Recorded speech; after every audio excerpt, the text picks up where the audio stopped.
Okay, so I'm getting ready to take the seat off because the day before I came out to do the test that I'm doing now to check the oil pressure and everything because I was having an issue with the oil pressure sensor, right? So I kid you not, I got on the water, I did like 2 loopy-loops, and then I see my bilge pump going off. So I'm like, why is my bilge pump going off? And this is why I always try to tell people, like, look, if you're getting a ski, the first thing you need to purchase is a bilge pump. First thing you need to purchase. But, you know, people want comfort seats and cup holders and Bluetooth accessories and all other stuff and cool stuff. So, take the seat off. So I take the seat off, it's a cloud of smoke. Come to find out it's steam. And as I'm doing this, the temperature sensor on the exhaust box goes off. So I have a check engine light, I got steam in my face. I take a look, the sensor has melted out of the water box. Like it's just out, just hanging there. And I'm like, okay, so why do I have water? But we were like, at this point, I don't know if it's water, all I see is the steam. So I take it up to the ramp, place it on the trailer. And so Fraser was there, so he was like, yo, you know, check this, check that. And I'm like, dude, he was talking smack. I'm like, dude, I'm not even here for any of this. I'm here to check the oil pressure, make sure the oil pressure sensor is fine. Come to find out, the clamp that hold intake water, the intake line for the exhaust, for the cooling, yeah, the clamp broke. Found out after the fact. So yeah, anything happened, and I never touched it. And it was real thin, small, and it rusted out. So I don't know if it was aftermarket, like somebody who had to ski before me, if they replaced it with that. You know, always go stainless if you do replace a clamp.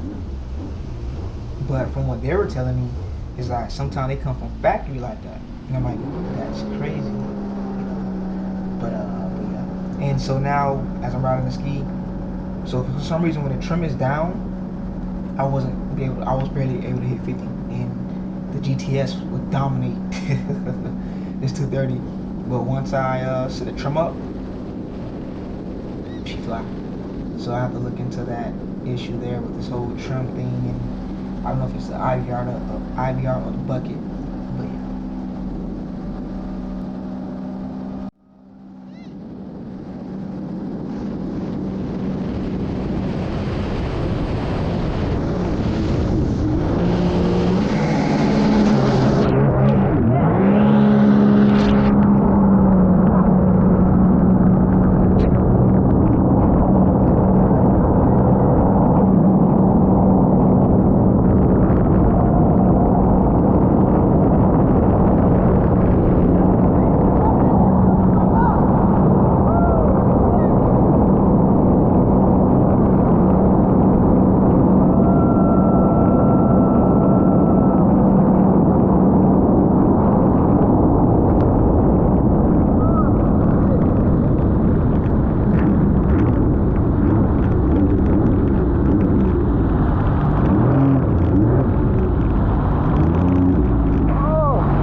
GTS130, and it's now with old gas.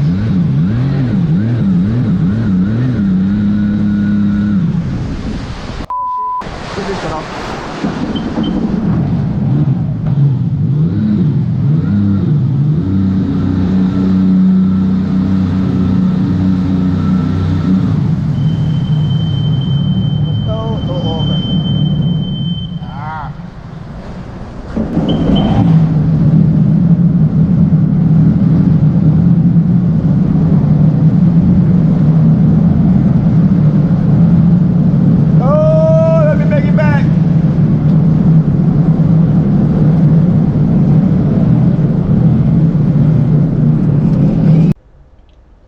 Okay, so the issue that this ski was having was that the oil filter was being crushed, and that sensor that the code that just popped up, that kept continue popping up.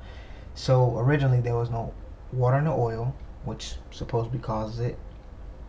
Two, the rotary seal was just replaced, and that check pressure valve at the bottom of the PTO was also replaced. Now, what I didn't do is replace the oil filter, because it's like sea foam and all this other stuff in it. So I wanted to run that through the motor, you know, clean up, grab everything that's in there that's extra or whatever. And so tomorrow or someday during the week, I'll just go ahead and knock everything out and clean that ski out, clean up the 230, get the 230 ready for sale, the GTS, get that cleaned up, get that ready for sale. It's a very quick ski, and like, it surprised me. You know, I ride, you know, Yamahas also, and like the non-supercharged Yamahas, like that ski beat them or keep up with it. And that's just like, it just will. It's just crazy how fast that ski is. No drag, no bucket. I think that ski flies. I think that ski probably will beat the 230 off the line. But the 230 has a aftermarket prop. It has a 1519. A new supercharger is gonna be added, 137/4, and then you know, get it tuned up, whatever.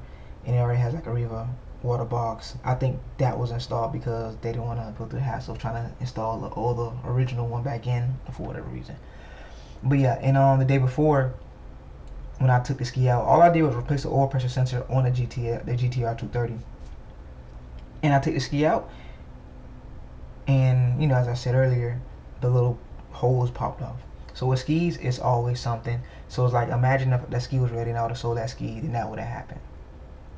It would look like it was like neglect or something on my end, and that's not the case. With skis, boats, things just happen. You know, when you're on the water, especially salt water, it's a ticking time bomb. Freshwater, it's a longer process, but saltwater, it's just like a ticking time bomb, you know. This is a video I just uploaded, you know. It's nothing really happening. It's sightseeing, you know. But yeah, but hope you guys enjoy the content. It's gonna be more content. I don't always have the camera with me, and I try to use my phone sometime to try to grab certain things, you know. But hey, more things to come. I have too much content, like just back from trips when I was in DR, this year here when I was in the Bahamas. It's just a lot of stuff.